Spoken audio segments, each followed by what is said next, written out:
Hello guys, welcome to part 3 of our Let's Check Our Progress। इसमें हम करेंगे आज आगे के एमसीक्यूज। अभी तक हमने 35 तक कंप्लीट कर लिए थे। Okay, so let's get started. Question number 36, which of the following sites is not associated with Sangam age? Okay, so Uraiyur हमें पता है ये अर्ली चोलास की कैपिटल थी, ठीक है, जो कि आज के तिरुचिरापल्ली में आती है। Okay, it was associated with early Cholas, ठीक है, तो उरायूर नहीं हो सकता। कोरकई की बात करें तो कोरकई एक पोर्ट सिटी थी पांड्यास की। Okay, it was Pandyan territory में पोर्ट आता था। किलाड़ी आज के मदुरई के पास अभी रिसेंटली न्यूज में था, यहाँ पे एक्सकेवेशन हुए हैं, तो यहाँ पे जनरली माना क्या जाता है कि संगम पीरियड माना जाता है 300 बीसी से 300 एडी तक, राइट। बट यहाँ पे कुछ ऐसे एक्सकेवेशन के टाइम पे हमें कुछ ऐसे एविडेंस मिले हैं जो इस डेट को और पीछे ले जा सकते हैं, that is up to 600 BC, ठीक है, इसलिए किलाड़ी न्यूज में था। रही बात माहिष्मती की, तो देखिए ये आता है मध्य प्रदेश के विदिशा के पास। ये कैपिटल हुआ करता था कालचुरी किंगडम की, कालचुरी किंगडम मध्य प्रदेश में, ठीक है। तो करेक्ट आंसर इसका हो जाएगा Mahishmati. Alright, this is not associated with Sangam age. Let's go to next question. Various regarding various forms of social local association in ancient India, तो उर हमने देखा था, it was a village assembly of Brahmin landowners found in southern, no, not Brahmin landowners. Okay, ये non Brahmin villages में बनती थी, non Brahmins, ठीक है, उर की बात हो रही है। Sabha, it was a village assembly found in areas where land owners are not Brahmin, नहीं ये गलत है, सभा बनती थी ब्राह्मण लैंड में, मतलब दोनों स्टेटमेंट इंटरचेंज कर दी गई है, उर एंड सभा, ठीक है। Nagaram, Nagaram was an assembly of merchants, yes, merchants यानी कि ट्रेड एंड कॉमर्स में जो लोग एंगेज थे उनकी असेंबली को कहते थे नगरम। तो करेक्ट आंसर हो जाएगा 3 only. Let's move on to next question, question number 38। आप ना वीडियो पॉज कीजिए, अटेम्प्ट कीजिए इसको, ठीक है, या फिर मैं आपको 10 सेकंड का टाइम देता हूं, आप इसको अटेम्प्ट कीजिए।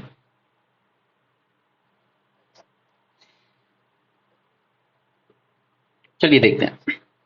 सतवाहनास, इसके अकॉर्डिंग ये कह रहा है कि ये रूल कर रहे थे, हमें जियोग्राफिकल एक्सटेंट पूछा है सभी का, तो Satavahanas were ruling in northern plains and part of Bengal, नहीं हमें पता है ये आज के महाराष्ट्र, थोड़ा सा नॉर्दर्न कर्नाटका और पूरा जो डेक्कन रीजन है वहां पे रूल कर रहे थे, ठीक है, तो ये हो जाएगा मैचिंग गलत। Shakas, they were ruling in Bihar and part of Assam, no, हमने देखा था शाकास, जैसे अगर ये इंडिया का मैप है तो यहाँ पे अगर सतवाहनास रूल कर रहे थे तो इधर ऊपर शाकास रूल कर रहे थे। हमने देखा भी था वेस्टर्न क्षत्रप, है ना, वेस्टर्न क्षत्रप के किंग नहापना को गौतमी पुत्र सतकर्णी ने डिफीट भी किया था, राइट। तो शाकास वर रूलिंग इन नॉर्दर्न डेक्कन, या आप कह सकते हो कि आज का जो गुजरात वाला रीजन है, मालवा वाला रीजन है, वहां भी इनका डोमिनेंस था, तो ये भी गलत हो गया। पांड्यास तमिलनाडु में रूल कर रहे हैं, करेक्ट, एंड चेरास आज के केरल में। ओके, तो answer would be 3 and 4। Alright, let's move on to next question, question number 39। Pause the video and attempt the question, और take 10 seconds and try to answer this. Which of the following sources पूछा है, reveal the victory of Narasimha Varman I over Pulkesin II। तो अब तक अब आपको इतना तो याद हो ही गया होगा, पल्लवास रूल कर रहे थे इधर, चालुक्यास रूल कर रहे थे इधर, ओके, एंड यहां से ये नर्मदा रिवर बहती थी। पुलकेशिन सेकंड ने इधर से हर्षवर्धन को भी हराया था और इधर अटैक करके महेंद्र वर्मन वन को हराया था, राइट। और फिर उनके बेटे जो आए थे नरसिम्हा वर्मन वन, इन्होंने रिवेंज लिया और इन्होंने पुलकेशिन सेकंड को डिफीट भी, सिर्फ डिफीट ही नहीं किया बल्कि उसको किल भी किया था। ऑलराइट, ये पूरी स्टोरी थी। तो क्वेश्चन पूछा गया है victory of Narasimha Varman one over Pulakeshin second हमें किस इंस्क्रिप्शन से मिलती है, तो ये हमें मिलती है Kurram in copper plate inscription. यहाँ पे स्पेलिंग मिस्टेक हो गई है, ये कुरम है, करम नहीं, कुरम। ओके, और किस बैटल में डिफीट किया था नरसिम्हा वर्मन वन ने, या किस बैटल में पुलकेशिन सेकंड की डेथ हुई, तो वो हुई थी बैटल ऑफ मणिमंगलम, मणिमंगलम, ठीक है। जो कहां पर है, कंची के पास, कंचीपुरम के पास आज। ठीक है। अगर पूरी स्टोरी भी आपको बताऊं तो महेंद्र वर्मन जब हार गए थे इससे, पुलकेशिन सेकंड से, तो उसके बाद ये तो एक्सपेक्टेड था कि ये दोबारा अटैक करेगा, ऊपर की टेरिटरी एनेक्स कर ली, उसके बाद था कि दोबारा अटैक करेगा। तो नरसिम्हा वर्मन वन ने अपनी एक लार्ज आर्मी बिल्डअप की थी कि अब अगला अटैक आने दीजिए, हम हराएंगे इसको। और फिर जब पुलकेशिन सेकंड ने दोबारा अटैक किया, तब नरसिम्हा वर्मन अपनी आर्मी के साथ पूरी तरह तैयार थे और उन्होंने इनको डिफीट किया। Question number 40, consider the following statement. The regular practice of imposing tolls at custom tax was called लोन खटकम। ओके, ये एंड नहीं है, अंडर है, अंडर सतवाना रूल। तो देखिए ये स्टेटमेंट गलत होगा, क्योंकि ये जो लोन खटकम है ना, ये कस्टम टैक्स से रिलेटेड नहीं है, ये इंपोज होता था सॉल्ट के प्रोडक्शन पे। सॉल्ट के प्रोडक्शन पे लगने वाले टैक्स को हम कहते थे लोन खटकम। ओके, तो ये आप अपने नोट में ऐड कर लीजिए, शायद मैंने पहले नहीं बताया है। Second statement, Junagadh inscription of Rudradaman one mention about force labour called vishti. Yes, vishti force labour है। ये डिट्टो, ये वन वर्ड, ये अकेला वर्ड ही एक क्वेश्चन पूछा है यूपीएससी ने प्रीलिम्स में। ठीक है, इसलिए मैं आपको टर्मिनोलॉजीज पे इतना ज्यादा एम्फेसाइज कर रहा हूँ, ये जरूरी है हमारे लिए टर्म्स जानना। इसी के साथ एक और टर्म आपको देखने को मिलता है जो कि है प्रणया। प्रणया एक तरह का इमरजेंसी टैक्स हुआ करता था। इमरजेंसी टैक्स जैसे मान लो सपोज जैसे हमारे यहाँ भी कोविड आया, उसी तरह का उस टाइम पे कोई इमरजेंसी आ जाए, जैसे सूखा पड़ गया कहीं, ठीक है, या वॉर हो गई किसी पड़ोसी राज्य के साथ, तो एक्स्ट्रा इनकम चाहिए फोर्सेस को, आर्मी को मोबिलाइज करने के लिए ना, राजा को। इसलिए वो इमरजेंसी में एक नया टैक्स लगाता था, प्रणया। मतलब इमरजेंसी है अभी किंगडम पे, तो एक नया टैक्स लगाया जाएगा। तो फर्स्ट स्टेटमेंट गलत है, सेकंड सही है, तो आंसर हो जाएगा 2 only. Question number 41, with reference to trade and commerce in ancient India, the terms like Barygaza, Supara and Kalyan. ये सुप नहीं है, ये सुपारा है, ये पूरा टाइप नहीं हुआ है। बैरीगाजा आज के भरूच को कहा जाता है, जो गुजरात में है। ठीक है, तो ये तीनों टर्म्स क्या हैं? तो ये तीनों हैं पोर्ट। ओके, आप अगर कपिल शर्मा देखते होंगे तो वहां पे वो कृष्णा एक टर्म लेता है बार बार मस्ती में, नाला सुपारा। ठीक है, वही वही वाला सुपारा, सुपारा, इसको इस तरीके से भी लिखा मिलेगा कहीं पे, सोपारा। ठीक है, तो ये बैरी गाजा, ये तो आज भी पोर्ट है, सुपारा ये भी पोर्ट है, और कल्याणी ये भी पोर्ट है। ठीक है, तो आगे बढ़ते हैं। With reference to Chalukyan empire, consider following statement. Chalukyas established their capital at Vatapi, that is part of modern Telangana. Pulkesin II defeated Harshvardhan on banks of river Narmada in 630 AD. बताइए कौन सा सही है? आई होप आपने attempt किया हो। And देखिए question attempt करने के बाद ना अपना स्कोर कमेंट सेक्शन में जरूर लिखना, ताकि मुझे पता रहे कि आपको लेक्चर्स में कितना समझ में आया था और कितना नहीं। ठीक है, तो प्लीज अपना स्कोर जरूर लिख के जाइएगा। Chalukya established their capital at Vatapi which is in modern Telangana. नहीं, ये आज के कर्नाटका में आता है। कर्नाटका में एक डिस्ट्रिक्ट है बीजापुर। ठीक है, वहीं पर सिचुएटेड है ये बादामी। बादामी को ही उस वक्त वातापी कहा जाता था। क्लियर? ये तेलंगाना नहीं है, ये स्टेटमेंट गलत हो जाएगा। पुलकेशिन सेकंड ने हर्षवर्धन को नर्मदा के तट पर हराया था 630 एडी में। दिस स्टेटमेंट इज करेक्ट, क्योंकि मैंने आपको बताया ना पुलकेशिन की दो ही सबसे बड़ी अचीवमेंट है। यहाँ है पुलकेशिन सेकंड, ऊपर रूल कर रहा था हर्षवर्धन, ठीक है, नीचे रूल कर रहे थे पल्लवास में महेंद्र वर्मन, और पुलकेशिन ने इन दोनों को हराया था। हर्षवर्धन ने अटैक किया था यहाँ पर, और पुलकेशिन सेकंड ने खुद अटैक करके महेंद्र वर्मन वन को हराया था। ठीक है, फिर इनके बेटे नरसिम्हा वर्मन वन ने रिवेंज लिया और पुलकेशिन सेकंड को हरा के मार दिया। Alright, question number 43, with reference to Pallavas and Chalukyas consider following statement. Pallava kingdom extended southward up to river Kaveri, and Chalukyas ruled over southernmost district of Tamil Nadu. नहीं, देखिए हमने मैप में देखा है चालुक्यास कहाँ पे रूल कर रहे हैं। चालुक्यास ऊपर रूल कर रहे हैं डेक्कन रीजन में। ठीक है, आज का महाराष्ट्र और कर्नाटका में रूल कर रहे हैं वो। ठीक है, तो Chalukyas southern most district of Tamil Nadu पे रूल नहीं कर रहे हैं। Southern most district of Tamil Nadu पे रूल कर रहे थे Pandyas. Okay, so first statement is wrong. Now there were frequent war between Chalukyas of Badami and Pallavas, that's correct, war इन दोनों की भी चलती रही थी। Unlike Pallavas, Chalukyas were great pattern of Brahmanism and Vedic sacrifices. देखिए ये कह रहा है कि पल्लवास नहीं करते थे, चालुक्यास करते थे बस पैटर्न ब्राह्मण्स को, ऐसा नहीं है, दोनों ही करते थे, दोनों पैट्रोनाइज करते थे ब्राह्मणिज्म को, और दोनों ही वैदिक सैक्रिफाइसेस परफॉर्म करते थे। तो हमारी स्टेटमेंट 1 एंड 3 हो जाएंगी रॉन्ग, और अब ध्यान दीजिए यहां पे पूछा है इनकरेक्ट, इनकरेक्ट का मतलब हो जाता है 1 and 3 will be our answer. Okay,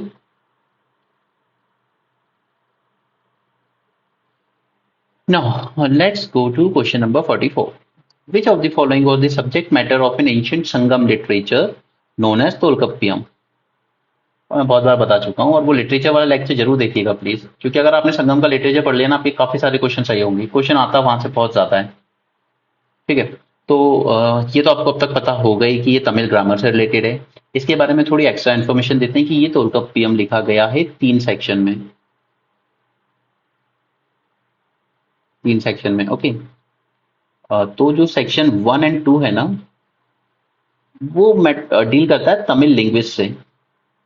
अब मैं इसकी फर्दर डिटेल में नहीं जा रहा हूँ, क्योंकि आप, और जरूरत भी नहीं है, अगर आपका हिस्ट्री ऑप्शन नहीं है तो आपको ये सब जानने की जरूरत नहीं है।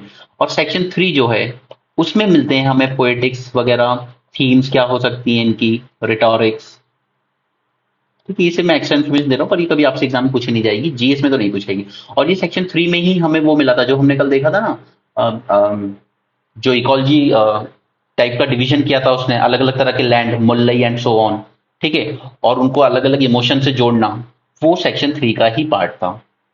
ऑलराइट, इतना डिटेल में नहीं पूछेंगे, बस बता दिया मैंने आपको।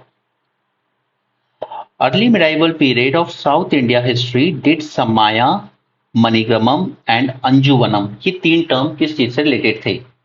ये तीनों आप अपने नोट्स में ऐड कर लीजिए। मुझे जहां तक याद है, शायद मैंने ये आपको लेक्चर में नहीं बताया है, ये गिल्ड हुआ करती थी, अलग अलग प्रकार की गिल्ड्स। गिल्ड्स यानी जो अलग अलग प्रोफेशन में जुड़े हुए लोग होते थे ना, जैसे आज हम लोग देखते हैं इंडस्ट्रियल टाउन है एक, ठीक है, या जहां पर इलेक्ट्रॉनिक्स का ही एक पार्क बना हुआ है, इलेक्ट्रॉनिक्स पार्क बन रहे हैं आज, सॉफ्टवेयर पार्क बन रहे हैं, इसी तरह से टाइप ऑफ गिल्ड हुआ करती थी। तो ये तीनों टर्म आप अपने नोट्स में ऐड कर लें अगर आपने पहले नहीं पढ़े हैं तो। और samaya, Manigramam, Anjuvannam, these were type of guilds. ठीक है, आगे बढ़े। With reference to history of India, the term Kaikkola Perumpadai and Velaikkarar use for, attempt कीजिए इसको, क्योंकि हमने पढ़ा है इसलिए मैं आपको अटेम्प्ट करने को कह रहा हूं, एंड सही होना चाहिए ये, अगर आपने लेक्चर ठीक से देखा है तो। चलिए, काइकोल पेरुमपदई ये हुआ करते थे रॉयल ट्रूप्स, मैंने आपको लेक्चर में ही बताया था, एंड वेलई करार हुआ करते थे किंग के पर्सनल ट्रूप्स। ठीक है, तो आंसर हो जाएगा military troops maintain by the state. Question number 47, the ancient Kudavolai system adopted by imperial Cholas related to. अब कुडावोलई को हमने पूरा समझा भी था ना, एक विलेज होगा, उसमें 30 वॉर्ड्स में डिवाइड किया जाएगा, फिर 30 वॉर्ड से एक सारे नॉमिनेशन आएंगे, फिर एक बच्चा जाएगा, चिट उठाएगा उसको, और फिर सिलेक्ट करेगा, तो हर एक वॉर्ड से एक रिप्रेजेंटेटिव सिलेक्ट होगा। ठीक है, तो ये क्या था हमारा, it is system of nominating people to local village council, Kudavolai. Question number 48, which one of the following statement is incorrect. इसको ना बॉक्स कर लिया कीजिए जब भी एग्जाम में क्वेश्चन पढ़े, कई बार हुआ है, सबके साथ होता है एक आध बार कि ऊपर ढंग से पढ़ते नहीं है, करेक्ट इनकरेक्ट, और गलत ऑप्शन मार देते हैं। Reference to Chola society in ancient India. ठीक है, temple account auditors were called Koyil Kanakku. ये स्टेटमेंट बिल्कुल सही है, अगर मैंने आपको नहीं लिखवाई है पहले तो आप लिख लीजिए। टेम्पल में जो भी आता था, जो भी मैंने आपको बताया था ना, कुछ टेम्पल्स को ही डोनेट कर दिया जाता था, पूरा विलेज, तो विलेज का पूरा रेवेन्यू टेम्पल के पास आता था, फिर वो उसी रेवेन्यू को विलेज के डेवलपमेंट में खर्च कर देता था। ठीक है, तो ये जो अकाउंट रखे जाते थे, कितना आ रहा है कितना खर्च हो रहा है, वो मेंटेन करने वाले आदमी को कहते थे कोयल कनक्कू। ठीक है, नेक्स्ट एक और टर्म है, इसे भी आप अपने नोट्स में ऐड कर लीजिए अगर नहीं पढ़ा है तो, Ulukudi. Pulukudi were land holders of Vellan Vagai villages, नहीं ये लैंड होल्डर्स नहीं थे, दीज वर एक्चुअली पीजेंट्स। कि वो पीजेंट्स हुआ करते थे जो ब्राह्मण के खेतों में काम किया करते थे। Okay, both Shaivism and Vaishnavism continue to flourish, ये स्टेटमेंट सही है अपने आप में। Land holding was prime determinant of social status and hierarchy, ये स्टेटमेंट भी सही है। तो हमसे पूछे थे इनकरेक्ट, तो हमारा आंसर हो जाएगा बी।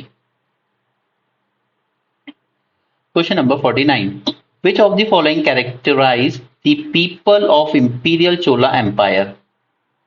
दे रिजेक्टेड कास्ट सिस्टम। अब अगर आपने लेक्चर ध्यान से सुना था तो मैंने आपको बताया था कि क्षत्रिय ब्राह्मण इनका स्टेटस थोड़ा हाई हुआ करता था, राइट। और हमें दो टर्म भी देखने को मिले थे इसमें, वेलंगई, इदंगई, ठीक है, इनका नाम भी देखने को मिलता है इन कास्ट का। तो they rejected the caste system ऐसा नहीं है, कास्ट सिस्टम था और चोला एम्पायर में। They use coins made of gold copper silver obviously, and they employed Arabian horses. हमने देखा था इंपोर्ट आइटम्स जब हमने देखे थे तीन, तो वो क्या क्या इंपोर्ट कर रहे थे? रेड वाइन या स्वीट वाइन, तो रेड तो आजकल चलती है, sweet wine. Okay, import of horses and import of gold. तो यस, अरेबियन हॉर्सेस इंपोर्ट करते थे ये लोग, तो ये स्टेटमेंट भी हो जाएगा सही। ये फर्स्ट स्टेटमेंट गलत है, रिजेक्ट नहीं किया था, कास्ट सिस्टम प्रेवलेंट था, गलती से लिख दिया मैंने। ठीक है, तो आंसर क्या हो जाएगा? 2 and 3। Question number 50, in medieval Chola kingdom, consider following statement. In the administration of Cholas, Nattar performed fiscal and judicial responsibilities. Urar were bodies of landholders with administrative functions, and Nattar was a body of military officials with fiscal responsibilities. ये मैं आपको पूरा बता देता हूँ, मैंने मेरे ख्याल से मैंने शायद पहले नहीं लिया है। पहली बात पेरिया नट्टार की, तो it is body of military officials नहीं, it is body of not military official but body of peasants. Please अपने नोट्स में लिखते चलिएगा जो भी नई चीजें आती हैं, ठीक है। और अगर आपने हैंड रिटन नोट्स नहीं बनाए हैं तो आप अब भी गलती कर रहे हैं, मैं हर लेक्चर में हर वीडियो में एम्फेसाइज करता हूँ, ठीक है। उसके बाद क्या होता था, देखिए ये जो उरार होता था ना, ये लैंड होल्डर्स की बॉडी होती थी, जो लैंड होल्डर्स हुआ करते थे, ठीक है। और ये लोग अपने इनको रिप्रेजेंट कौन करता था? इनको रिप्रेजेंट करता था नट्टार, ठीक है। नट्टार का काम होता था कि आप देखिएगा सारा administration, judicial functions and revenue functions, ठीक है। तो उरार was a body of landholders, that is correct, and in the administration of Chola, Nattar performed fiscal and judicial responsibilities, that is also correct. So answer हो जाएगा 1 and 2।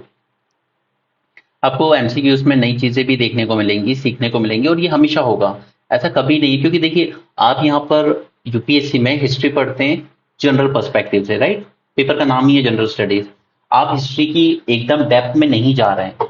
But जब भी कुछ news में होता है, कुछ नया आता है, या यूपीएससी के क्वेश्चन बनाने वाले लोग कुछ नया ढूंढ के ले आते हैं कहीं से, तो वो चीज आपको अपने नोट्स में अपडेट करते रहना पड़ता है, ठीक है। ऐसा नहीं है कि अगर हिस्ट्री में से 10 क्वेश्चन आए तो सारे 10 वो एकदम कुछ नई चीजें ही ले आएगा, ऐसा नहीं होगा।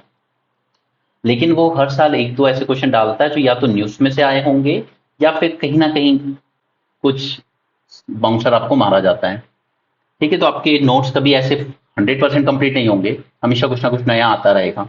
तो आप जब भी ज्यादा से ज्यादा एमसीक्यूज प्रैक्टिस कीजिए अलग अलग जगह से, जब भी टाइम मिले, टेलीग्राम पे, यूट्यूब पे, जहां भी आपको देखना हो देखते रहिए। और अगर कुछ ऐसा नया आता है आपके सामने जो आपने अब तक नहीं पढ़ा है, तो उसको अपने नोट्स में एडिशन करते चलिए।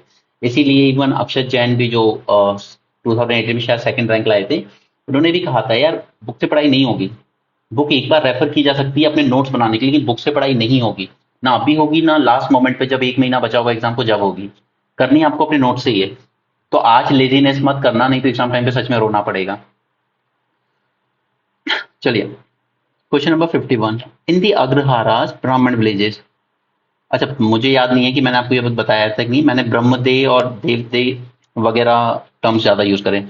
तो जो ब्राह्मण को जो विलेज दान भी कर दिया था ना, जो ब्राह्मण विलेजेस होते थे उनको अग्रहार कहा जाता था। तो ये अग्रहार वर्ड आप लिख लें अच्छे से अपना, ठीक। अग्रहार ब्राह्मण विलेजेस। वो कह रहा है व्हाट वाज द रोल और पावर ऑफ महासभा, महासभा यानी ब्राह्मणों की सभा, right. It could settle new lands, yes, अगर गांव में कहीं जंगल थे या वो जंगल काट के लोगों को बसाना चाहते हैं वहां पर, उसको रेसिडेंशियल बनाना चाहते बना सकते हैं। It could levy taxes, yes, I told you कि पूरे गांव का रेवेन्यू टेम्पल को या ब्राह्मण को दे दिया जाता था। It could raise loans for the villages, yes, he could raise loan, क्योंकि वही उस पूरे लैंड का, उस पूरे गांव का मालिक है। तो all three are correct. Now, with regarding to the taxation system of Imperial Cholas, consider following statement. The land were carefully surveyed and classified for assessment of revenues. मैंने जब आपको राजा राजा का इंट्रोडक्शन कराया था तभी मैंने आपको बताया था कि एक अच्छे राजा की यही क्वालिटी होती है कि वो लैंड को सर्वे कराए। हर लैंड की अपनी अपनी प्रोडक्टिविटी होती है, कोई ज्यादा फर्टाइल होता है, कम फर्टाइल होता है, उसको क्लासीफाई करे, उस बेसिस पे लगाए कि कहाँ से मुझे कितना टैक्स लेना है। ओके, तो यस, इंपीरियल चोलास में राजा राजा ने ये चीज करवाई थी। Duties were levied on ceremonial occasion like marriages, yes, जब भी मैरिज वगैरह होती थी तो उस पर एक तरह का टैक्स लिया जाता था। Then the taxes were not remitted even during harder times. देखिए, अगर ऐसा होता तो कभी भी कोई डायनेस्टी ज्यादा लंबा रूल नहीं कर सकती। ये बात आज के पॉइंट में वैलिड है। अगर हद से ज्यादा आप हैवी टैक्सेशन लगाओगे पब्लिक पे तो आप ज्यादा टाइम तक सरकार नहीं चला सकते, आपकी सरकार हार जानी है। ठीक है, और जब तकलीफ का टाइम हो, चाहे वो कोविड हो या चाहे कहीं पे फ्लड्स आ जाएं, कहीं अर्थक्वेक आ जाए, तो ऐसे टाइम पे जो हार्ड टाइम होते हैं उनमें आपको टैक्सेस छोड़ने पड़ते हैं। ओके, जैसे मुंबई बॉम्बे म्युनिसिपल कॉर्पोरेशन थी, बीएमसी, उसने भी अपने यहाँ पर कुछ टैक्सेस कम कर दिए थे, कोविड आया था तब। ठीक है, क्योंकि लोगों की इनकम रुक गई थी उस टाइम।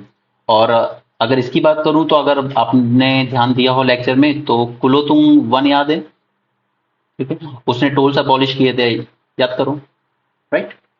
तो थर्ड स्टेटमेंट गलत हो जाएगी आपकी, आंसर हो जाएगा 1 and 2 correct. Now, with reference to later Chola dynasty, consider following statement. Temple land was exempted from tax. That's correct. ठीक है, जब टेम्पल को कोई विलेज पूरा टेम्पल के लिए डोनेट कर दिया गया, यानी कि विलेज से आने वाला सारा रेवेन्यू टेम्पल मैनेज करेगा। Okay, the practice of devadasi system was band, नहीं, देवदासी सिस्टम बैन नहीं किया गया था कभी, वो तो प्रेवलेंट था। कुछ बच्चियां अपने आप को टेम्पल को सरेंडर कर देती थी, वो पूरे जिंदगी टेम्पल की ही के लिए ही डिवोट रहेंगी। ओके, देवदासी। तो सेकंड स्टेटमेंट हो जाएगा हमारा गलत, first is the correct answer. अब वीडियो पॉज करके प्लीज सब पहले खुद से अटेम्प्ट कीजिए कि एक दो क्वेश्चन है जहां पे आपको कुछ नया मिलेगा, बाकी क्वेश्चन आपसे सॉल्व होने चाहिए। Chola king who permitted Shailendra to build monastery in Nagapattinam. अब देखिए, इस क्वेश्चन में पहले तो शैलेंद्र डायनेस्टी कहां पे रूल कर रही है, आज का जो मलय पेनिनसुला है वहां पे। ठीक है, आपको याद होगा वियतनाम में एक फेमस, वियतनाम सॉरी कंबोडिया में एक फेमस टेम्पल भी है, अंकोर वाट। ठीक है, इसका मैनेजमेंट हमारा एएसआई करता है, मतलब इसका प्रोटेक्शन वगैरह। ठीक है, आर्कियोलॉजिकल सर्वे ऑफ इंडिया, ये कंबोडिया में है। तो वहां पे जो रूल कर रही थी शैलेंद्र डायनेस्टी, उसके किंग थे, किंग का नाम भी जानना चाहेंगे आप? मैं बता देता हूँ, लेकिन ऐसा कुछ जरूरी नहीं है कि आपको याद ही रखना है। मार विजयो तुंगा, मारा विजय तुंग वर्मन। ठीक है, ये उस किंग का नाम था जिसने परमिशन ली थी। और ली किस राजा से थी? मैंने आपको बताया था कि राजा राजा का इतना ज्यादा डोमिनेंस था कि वहां के किंग को परमिशन लेनी पड़ी थी एक मोनेस्ट्री बनाने के लिए, नागपट्टनम। और ये भी याद रखिए कहां पे बनाई थी, नागपट्टनम में। ओके, चलिए question number 55। Which of the following statement regarding imperial Cholas? Vijayalaya Chola captured Kaveri delta and build town of Thanjavur. Yes, जब मैंने डायनेस्टी जस्ट पढ़ाना ही शुरू की थी आपको, तो मैंने यहाँ पे बताया था कि एक सबॉर्डिनेट हुआ करते थे पल्लवास के। ठीक है, जिनका नाम था जो थे कि आपके मुथरैयार। ठीक है, तो विजयलया ने इनसे ये जगह छिना ली थी और यहाँ पर थंजावुर टाउन बसाया था। ठीक, पहले विजयलया कहाँ से रूल कर रहे थे? उरायूर से। ठीक है, ये भी सबॉर्डिनेट ही थे। Raja Rajavan led an expedition to Ganga valley, नहीं, ये तो मैंने आपको पूरी स्टोरी बताई थी कि उन्होंने वहां के राजाओं के सिर पे मटकी रखवा के लेके आए थे, राजेंद्र वन। ठीक है, परंतका one lead an expedition to Sri Lanka and south east Asian country. देखिए, परंतका वन ने ट्राई किया था बट सक्सेसफुल नहीं हुए थे। राजा राजा सक्सेसफुल हुए थे, उन्होंने नॉर्दर्न श्रीलंका नेक्स्ट कर दिया था। फिर राजेंद्र चोला ने पूरा श्रीलंका नेक्स्ट कर लिया था। लेकिन यहाँ स्टेटमेंट में इको टर्म है साउथ ईस्ट एशियन कंट्री। तो यहाँ पे एक्सपेडिशन सिर्फ राजेंद्र चोला ने रूल किया था। राजेंद्र चोला ने अटैक किया था यहाँ पर, परंतु वन ने नहीं। तो ये स्टेटमेंट भी गलत हो जाएगी, आपका आंसर हो जाएगा one only. Sangam text covers social evolution of Tamil people. In this context, which of the following statement given below are not correct? Again, incorrect पूछा है, ठीक है। The narrative text show that early Tamil people were primarily pastoral. मैंने आपको बताया था दो तरह के टेक्स्ट में डिवाइड किया गया है संगम लिटरेचर को, नैरेटिव एंड डिटेक्टिव, ठीक है। तो नैरेटिव में हमें पता चलता है कि they were actually tribe people. Early बात हो रही है ये, अर्ली संगम पीरियड की, ओके, नॉट लेटर, अर्ली की। तो अर्ली टाइम पे तो ये सब पैस्टोरलिस्ट थे, एक तरह की ट्राइबल ट्राइब्स थे सब। Custom duty was the chief source of states income. देखिए किसी भी किंगडम में देख लीजिए, लैंड रेवेन्यू ही मेन सोर्स रहता है सबका। इवन ब्रिटिशर्स के आने के बाद भी लैंड रेवेन्यू ही सबसे इंपॉर्टेंट सोर्स रहा है। उस टाइम इतना नहीं होता था कि कस्टम ड्यूटी से आप, आज भी हमारे यहाँ अगर आप देखेंगे तो सबसे ज्यादा इनकम गवर्नमेंट की कहाँ से आती है? जीएसटी से, ठीक है। कस्टम ड्यूटी से तो बहुत कम आती है, इंपोर्ट एक्सपोर्ट से। उससे ज्यादा तो हमारे इनकम टैक्स और कॉर्पोरेशन टैक्स से आ जाता है सरकार के पास पैसा, ओके। सबसे ज्यादा जीएसटी से, फिर इनकम टैक्स, कॉर्पोरेट टैक्स, फिर कस्टम ड्यूटी। तो कस्टम ड्यूटी उस जमाने में कहाँ से इतना ज्यादा दे देगी आपको? तो only one is correct.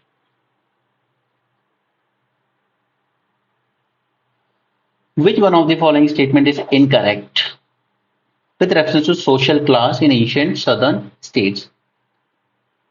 The practice of Vedic sacrifices were abandoned by the king. Abandoned नहीं, बल्कि और ज्यादा करने लगे थे, ठीक है, क्योंकि ब्राह्मणिकल इन्फ्लुएंस बढ़ता जा रहा था, ठीक है। पैट्रोनाइज कर रहे थे ब्राह्मणिज्म को, वैदिक सैक्रिफाइसेस परफॉर्म कर रहे थे किंग्स। तो ये स्टेटमेंट आपका इनकरेक्ट हो जाएगा। और उसने हमसे इनकरेक्ट ही पूछा था, तो हमारा आंसर भी यही हो जाएगा। लेकिन हम बाकी स्टेटमेंट भी देख लेते हैं। Rich peasant enjoyed both civil and military position. Yes, correct. Long distance trade constitute an important source of royal revenue. Yes, custom duties.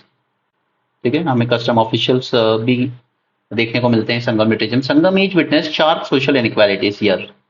Rich थे, ब्रिक्स के हाउस में रहते थे, पुअर थे, हट्स में रहते थे, मड हाउसेस में रहते थे। तो इनइक्वालिटीज तब भी थी और अब भी है। Which of the following statement given is incorrect? Incorrect पूछा है। Tolkappiyam is a work on Tamil grammar, ये स्टेटमेंट सही है। Hathigumpha inscription of Kharavela of Kalinga mentions about Tamil kingdom during Sangam age, yes, इसने बताया है। Cheras rule over parts of modern Kerala, ये statement भी सही है। And Silappatikaram was written by Sittalai Sattanar, नहीं, इसको लिखा है इलांगो अदिगल ने, ओके। और सित्तालई सतनार ने लिखा है Manimekalai. Alright, so that's it for today. तो इसके साथ हमारा पूरा साउथ इंडियन डायनेस्टीज खत्म होती है, ओके। मैंने अपनी तरफ से पूरा करा दिया है एंड मुझे उम्मीद है कि आपने अच्छे से किया है, यू एंजॉयड दिस सेशन। अब हम लोग शुरू करेंगे नॉर्थ इंडियन डायनेस्टीज, लेकिन आपको मुझे ये बताना होगा कि आप ये नॉर्थ इंडियन डायनेस्टी कहाँ से पढ़ना चाहते हैं। क्या आपको पूरा इंडस वैली सिविलाइजेशन से पढ़ना है, या मैं आपको सिर्फ मौर्यन से स्टार्ट करवा दूं? क्योंकि अगर एशियन में सबसे ज्यादा इंपॉर्टेंट कोई दो टॉपिक है ना, तो वो है बुद्धिज्म एंड जैनिज्म। और ये मैं ऐसे नहीं कह रहा हूँ जैसे पहले क्वेश्चन आते थे सुपरफिशियल लेवल से, अब नहीं आएंगे इतने सुपरफिशियल लेवल से। इसको आपको बहुत डेप्थ में पढ़ना पड़ेगा, और इतना डेप्थ में जिसका सोर्स आपको प्रॉपर स्टैंडर्ड बुक्स में नहीं मिलेगा। जब मैं आपको बुद्धिस्ट कराऊंगा, उसके वेरियस सबसेट्स कराऊंगा ना 18, तब आपको समझ में आएगा कि कितना डेप्थ में जाके यूपीएससी क्वेश्चन पूछ रहा है। तो प्लीज ये लेक्चर सीरीज मिस मत कीजिएगा। साउथ इंडियन में अपनी तरफ से कंप्लीट कर चुका हूँ। अब मैं मिडाइवल में जब हम लोग आएंगे, तब मैं आपको दो डायनेस्टी कराऊंगा, that is Vijayanagar and Bahmani, ठीक है। उसके बाद डेक्कन से कराऊंगा मराठास, ऑलराइट। ये तीन मैं आपको मिडाइवल में कराऊंगा। उसके बाद फिर हम मॉडर्न इंडिया पे आएंगे एंड प्रोबेबली 85 to 90 वीडियोस में हम पूरा हिस्ट्री कंप्लीट कर लेंगे अलोंग विथ एमसीक्यूज। उसके बाद अगर आप लोग चाहेंगे तो मेंस के बारे में हम आंसर राइटिंग करेंगे। एंड देखिए रिसेंट जल्दी अब हमारा ना करंट कम स्टैटिक कोर्स लॉन्च होने वाला है। करंट कम स्टैटिक यानी आप जो रोज इंडियन एक्सप्रेस के डिस्कशन सुनते हैं ना, तो उसमें जो भी ऐसे टर्म्स आते हैं जैसे इंटरमीडिएरी आईटी रूल्स, ठीक है, इंटरमीडिएट आईटी रूल्स जो मैं आपको बोलता भी हूँ उसमें क्या आप कीजिए, या पूरा थॉरोली शुरू से आखिर तक के इंडो यूएस रिलेशंस, ऑलराइट, या फिर कुछ भी जैसे हमारा बैलेंस ऑफ पेमेंट वगैरह आता है, कैपिटल अकाउंट, करेंट अकाउंट, तो इस टाइप का जो भी स्टैटिक से लिंकेज होता है उसका, जैसे सीएजी पे कुछ आया तो ये मैं आपको उसके साथ ही कराऊंगा, क्योंकि जब आप करंट स्टैटिक को लिंक करके पढ़ेंगे ना थ्रू आउट द ईयर, तब जाके आप अपना मेंस में अच्छा परफॉर्म कर पाएंगे। और इसी के साथ हम इसी में अपनी आंसर राइटिंग प्रैक्टिस भी करेंगे। ठीक है, तो आप कोशिश कीजिएगा ये कोर्स ज्वाइन कर सकें आप, एंड इसका प्राइस रखा गया है 1000 रुपीज पर मंथ। ये मंथली बेसिस पे इसे रखा गया है क्योंकि अगर आपसे इकट्ठा लिया जाए ना तो आप लोगों को फिर एक महीने बाद 15-20 दिन बाद लगता है यार नहीं, कंटाल आ रहा है, आंसर लिखा नहीं जा रहा, मन नहीं कर रहा, एफर्ट्स आप उतना पुश नहीं करते हैं खुद को, तो वो फिर हमारे लिए भी वेस्ट है, आपके लिए भी वेस्ट है। इसलिए आपको मंथली बेसिस पे रखा गया ताकि आपको करना है आप कीजिए, नहीं करना है मत कीजिए। All right, it's all up to you, because see UPSC is not something जिसपे आपको कोई बहुत ज्यादा कोचिंग की जरूरत पड़ती है, क्लासेस की जरूरत पड़ती है। ये सब बेसिक्स हैं, ओके, ये सब जनरल लेवल की ही पढ़ना है, आपको कोई भी टॉपिक इन डेप्थ जाके ज्यादा अंदर घुस के नहीं पढ़ना है। The only thing you need is a proper guidance. अगर आपको प्रॉपर गाइडेंस मिलती है तो ये सब चीजें पढ़नी आपको खुद से ही है। एक बार किसी ने बता दिया और पढ़ लिया। आंसर राइटिंग में आपको एक बार हिंट देता जाए कोई कि आप किस तरह से अलग अलग चीजों को कनेक्ट कीजिए, जैसे मैं आपको न्यूज़पेपर में कराता हूँ, तो सिर्फ ये गाइडेंस की बात है। अगर एक प्रॉपर गाइडेंस आपको मिल जाती है तो आप यूपीएससी क्लियर कर सकते हैं। लेकिन अगर सिर्फ आप सोचें कि कोचिंग वाले जो हजारों बच्चों को साथ बिठा के अपने लेक्चर देके चले जाते हैं, देखिए एक बात मैं आपको बताऊं जी, जो सीनियर टीचर्स होते हैं ना, दे डोंट इवन केयर कि बच्चों को कितना समझ में आ रहा है कितना नहीं, बिकॉज दे न्यू इट कि यहाँ पे अगर 200 बच्चे बैठे हैं क्लास में, इनमें से 2 बच्चे या खुद से एक्स्ट्रा मेहनत करके निकाल लेंगे। और आप किसी बड़े इंस्टीट्यूट को देखिए, हमारे यहाँ से रैंक 1 अधिकतर बच्चे या तो उनकी टेस्ट सीरीज से होते हैं या फिर उनके यहाँ से मॉक इंटरव्यू लेने आते हैं लास्ट में। तो कभी भी कोचिंग वाले ये नहीं लिखते हैं कि इस बच्चा हमारे किस बैच में था। ठीक है, मोस्टली टेस्ट सीरीज से होते हैं और फिर कई वाले मॉक से होते हैं, क्योंकि सब बच्चा सोचता है कि यार अच्छे अच्छे इंस्टीट्यूट में मॉक्स दे लूँ, मॉक इंटरव्यू। ओके, तो कोचिंग के पीछे मत भागिए, उनके दिए हुए मटेरियल के पीछे मत भागिए, अपनी जो स्टैंडर्ड बुक्स हैं बस उतना ही पढ़िए, लेकिन चीजों को ज्यादा से ज्यादा कनेक्ट करना सीखिए। जितना ज्यादा आप ब्रेन स्टॉर्मिंग करेंगे उतने बेटर आपके चांसेस होंगे मेंस निकालने के। और अगर आप ब्रेन स्टॉर्मिंग नहीं करते कि यार इतना कौन सोचे, इतना दिमाग पे प्रेशर क्यों डालो, इतना क्यों अपने आप को पुश करो, तो बिना ब्रेन स्टॉर्मिंग के आप जितनी मर्जी नोट्स पढ़ लीजिए, जितना मर्जी स्टडी मटेरियल ले लीजिए, कुछ नहीं होने वाला उससे। मटेरियल लिमिटेड रखिए लेकिन ब्रेन स्टॉर्मिंग ज्यादा कीजिए, चीजों को कनेक्ट करना सीखिए, अलग अलग व्यूज से सोचना सीखिए एक पर्टिकुलर इशू को। ऑलराइट, जैसे अगर हमारा टॉपिक है क्लाइमेट चेंज, तो इसका असर सिर्फ हमारे एनवायरमेंट पे ही नहीं पड़ता है, इसका असर हमारी इकोनॉमी पे भी तो पड़ रहा है ना। राइट, हमारी इकोनॉमी पे भी असर पड़ता है इसका। और फिर जब ज्यादा जैसे सपोज सी लेवल राइज हो रहा है, तो जो कोस्टल पॉपुलेशन वो क्या करेगी, वो इंटीरियर की तरफ मूव करेगी। ओके, तो उस वजह से क्या होगा कि हमारी जो हमारी सोसाइटी उस पर भी फर्क आएगा। Okay, now right now just imagine कि बांग्लादेश, जो कि एक ना एक दिन डूब ही जाना है पूरा समंदर के नीचे, जिस स्पीड से सी लेवल राइज कर रहा है, पूरे बांग्लादेश का इंडिया की तरफ मूव कर जाएंगे, तो क्या इंडिया की सोसाइटी पे फर्क नहीं पड़ेगा? फिर जो असम में आज लड़ाइयां हो रही है वो और ज्यादा नहीं बढ़ेंगी क्या? सोशल कंफ्लिक्ट नहीं बढ़ेंगे हमारे क्लाइमेट चेंज की वजह से? राइट, उसी तरह से पॉलिटी, फिर पॉलिटी में वही बात आएगी। जैसे अभी चलता है कि इन बांग्लादेशियों को वोटिंग राइट्स मिल गए हैं, ये यहाँ की पॉलिटी में इंटरफेयर कर रहे हैं, तो इनके वोटिंग राइट लेने के लिए असम में मूवमेंट चलती है कि इनके वोटिंग राइट छीनिए। तो उस तरीके से क्या हमारी पॉलिटी पे असर नहीं पड़ेगा? ओके, उसी तरह से हमारी क्या इकोनॉमी पे असर नहीं पड़ता है जब भी कोई डिजास्टर आता है? कोविड आया, डिजास्टर। ओके, उसी तरीके से कई बार फ्लड आ जाते हैं तो उस स्टेट की पूरी एग्रीकल्चर खराब हो जाती है, तो उससे क्या होता है, प्राइस राइज बढ़ जाते हैं, इकोनॉमी में हमारी इन्फ्लेशन आ जाता है। ठीक है, इन्फ्लेशन आने से चीजें जब महंगी हो जाती है तो लोगों की परचेसिंग पावर कम हो जाती है। ठीक है, फिर जब परचेसिंग पावर कम हो गई तो हाउस होल्ड सेविंग जो होती थी वो सेविंग कम हो जाती है। तो ना तो लोग किसान विकास पत्र में इन्वेस्ट करेंगे, ना सुकन्या समृद्धि योजना में, ना गवर्नमेंट के बॉन्ड्स खरीदेंगे, तो गवर्नमेंट के पास पैसा नहीं आता है। ऑल राइट, तो हमारा ओवरऑल इकोनॉमी में इन्वेस्टमेंट कम हो जाता है। अब इन्वेस्टमेंट कम हो गया तो ना तो नई फैक्ट्रीज लगेंगी, ओके, ना नए जॉब्स क्रिएट होंगे, और जब जॉब्स क्रिएट नहीं होंगे तो अनएम्प्लॉयमेंट बढ़ेगा। अब अनएम्प्लॉयमेंट बढ़ेगा तो लोगों के पास जब कोई काम नहीं तो क्या होगा, सोसाइटी में हमारी क्राइम बढ़ता है, फिर लोग गलत काम में एंगेज हो जाते हैं। तो क्लाइमेट चेंज को आप कितने सारे पर्सपेक्टिव से आपने रिलेट कर लिया, राइट? तो इस तरह से आप जितना ज्यादा ब्रेन स्टॉर्मिंग करेंगे उतना ज़्यादा बेटर होगा अगर आप इस एग्ज़ाम को क्लियर करना चाहते हैं। जहाँ पे कोई रेडीमेड नोट्स नहीं मिलेंगे, आपको कहीं नहीं मिलेंगे और अगर आप सिर्फ़ नोट्स पढ़ने पे ही रिलाय हो तो आप सिर्फ़ अपनी टेबल पे बुक्स और नोट्स का ढेर लगा लोगे बट अल्टीमेटली आपके दिमाग उस तरीके से ट्रेन नहीं हो पाएगा जैसे होना चाहिए मेंस के लिए। सो ब्रेनस्टॉर्मिंग इज योर कीवर्ड अगर आपको मेंस क्लियर करना है। ओके, सो जब हम कोर्स स्टार्ट करेंगे तो आपको बता देंगे। आप आई होप आप लोग ज्वाइन करें क्योंकि आपको जो प्रैक्टिस आप साल भर करेंगे वही काम आएगी। ऐसा कुछ नहीं है कि प्रीलिम्स निकल जाए उसके बाद हम मेंस की आंसर राइटिंग प्रैक्टिस करेंगे, ऐसा कुछ नहीं होने वाला है। Okay, so that's it for today. Thank you and have a great day.